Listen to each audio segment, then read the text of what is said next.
Hey everyone, welcome back to Imagination Tech, and today I'm here in Scout Barrio just testing out a couple of things. And I haven't been posting a lot of vlogs or any in-depth videos lately, just a couple of my flight videos, but today I just wanted to show you one of the a few of the things I've been working on. Like this one. This is a this is ZMR 250, and this is a frame from back in 2016, 2017. So this, in terms of the FPV, it's pretty ancient. But I wanted to see if if it will still fly quite well. There have been many improvements in the world of FPV. From first of all, the frame. Our motors have gotten more powerful and more efficient. Our ESCs have gotten faster, and our flight controllers have also improved from F1 to F3, and now F4 and even F7 is a lot more common, and F3 is already obsolete even.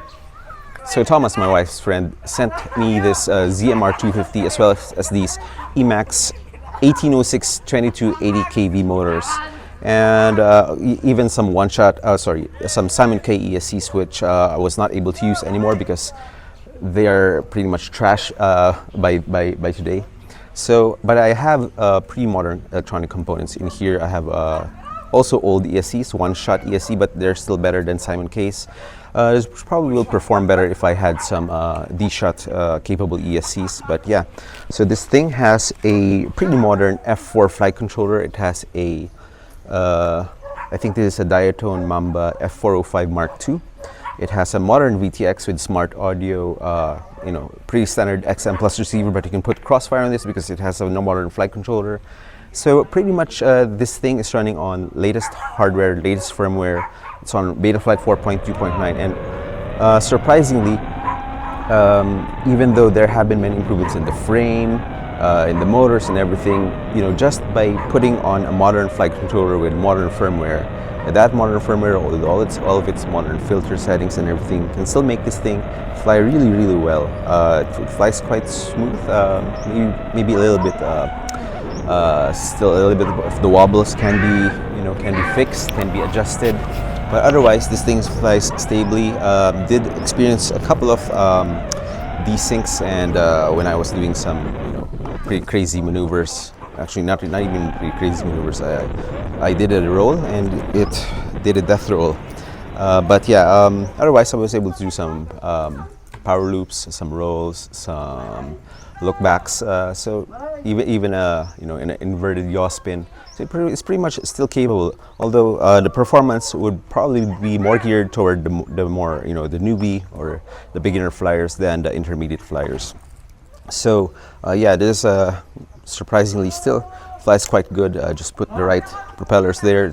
Right now it has some Ethics S3 propellers because I wanted it to just be a mild flyer, and I wasn't even sure if the motors would be capable of driving more aggressive propellers. So yeah, another thing I wanted to talk about was this. This is the TimBurger 4-inch. You've seen this on my vlog a couple of times, but I have here a 5S lithium-ion battery. So normally, people get these quads, and it's rated for 4S, and they put on 4S LiPo, and then if they want to go long range, they put on a 4S lithium-ion battery. But I want to challenge that kind of thinking because the operating voltage of a LiPo battery is far drastic than a lithium-ion battery. So with a 4S battery, you normally land at around 14 volts, or that's around 3.5 volts per cell. But the effective operating voltage of a lithium-ion battery is from 2.5 volts up to 4.2 volts. So that's a wider range compared to 4.2 to 3.5 volts. And a lot of the discharge curve for a lithium-ion battery happens at around 2.7 to 3.2, 3.3 volts. That's where the curve flattens, where you spend most of your time. So that's obviously a problem if you're flying a 4S lithium-ion, because if you're used to landing at 14 volts, if you're discharging your lithium ions, you're landing at pretty much a discharge voltage of 10 volts, 11 volts, and that's pretty low. You probably won't have enough.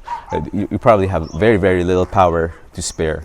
So I decided maybe I could put a 5S lithium-ion battery. That way, I would still get at the lowest battery voltage, I would still get 12.5 volts, which isn't so, I still have a lot of power with 12.5 volts. And on the top end, I would have 21 volts, which most of the electronics of FPV electronics are rated for 6S anyway, so 21 volts is not a problem, 5S is not a problem, and you're not going to do full throttle anyway. The trade-off is it's a little bit heavier, but it's just 25% heavier with just an additional cell.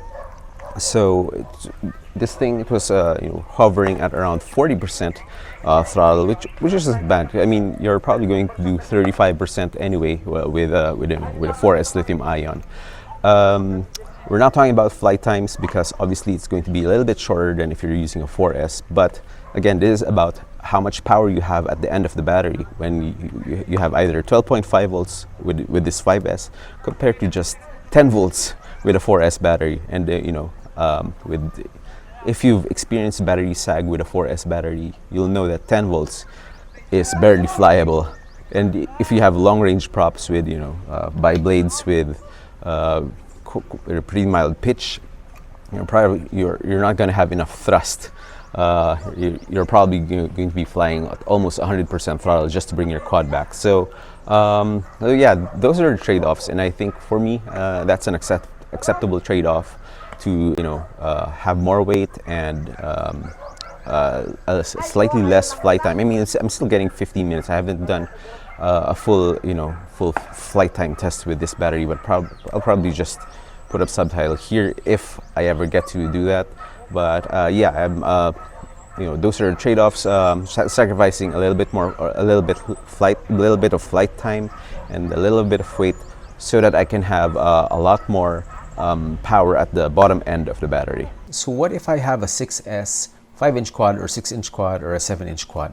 So first of all, you have to consider that the disk loading area, which is the area taken up by all of your props, increases dramatically from 4 inches to 5 inches. So giving your 5-inch quad or bigger a lot more thrust than the equivalent weight of your equivalent all-up weight of your 4-inch quad. So the ratios play to the advantage of a 5-inch or a bigger quad, meaning that you can you have more power.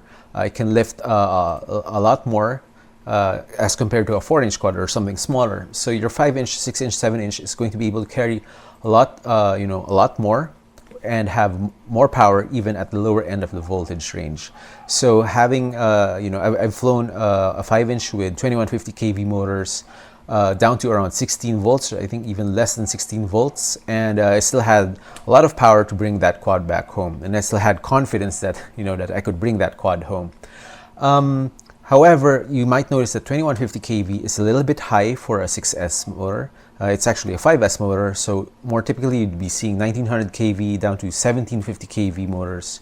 And I have 1750 kV motors on my 5-inch right now, so I probably won't be as confident running a 6S lithium ion on that. But another thing you have to consider is that our electronics are more commonly rated at 6S, just like the 4-inch quad. So it's not really. I'm not really sure if it can take 7S voltage, which goes right up to 30 volts. So the FPV camera might be fine, the VTX might be fine, but I'm not sure about the flight controller if it can handle 30 volts. So that is the big limitation about when you have a 6S quad and you want to try to run it at 7S, is that the electronics might not be capable of handling that kind of voltage. So yeah, in a nutshell, it depends what you have, what electronics you have. If it can handle 7S, then I would say go for it, but more often than not, you're probably going to be limited by your flight controller. So if that is the case, then you're just going to have to stick to 6S. Yeah, yesterday we went back to Bocod and we just flew some packs over the Ummagawd Dam and some of the spots along that. It's really pretty scenery, and I posted some of those videos here on the channel, as well as in the Mountain Servers group, which if you're not yet a member of, please do sign up. Please do join that group, because that group is really just for mountain surfing, and it's exclusive for mountain surfing content. I mean, other groups, they can have they say they're freestyle, but you know, they have anything from tiny whoops to racing to to cine whoops, and you know, that's their choice if they label themselves as one thing and then have a mishmash of all other content on that channel. But you know, for the mountain surfers group, it's just going to be mountain surfing videos, right? So I want to build that community up so that we can really promote all of the scenery that we have. And it's not just for mountain surfing, it's also for other long range, like river cruising, river surfing, stuff like that. So yeah, I'm gonna post links down in the description, whatever. So do check that out. Yeah, so I'm just going to end this here, and yeah, stay safe, and as always, keep building and keep flying.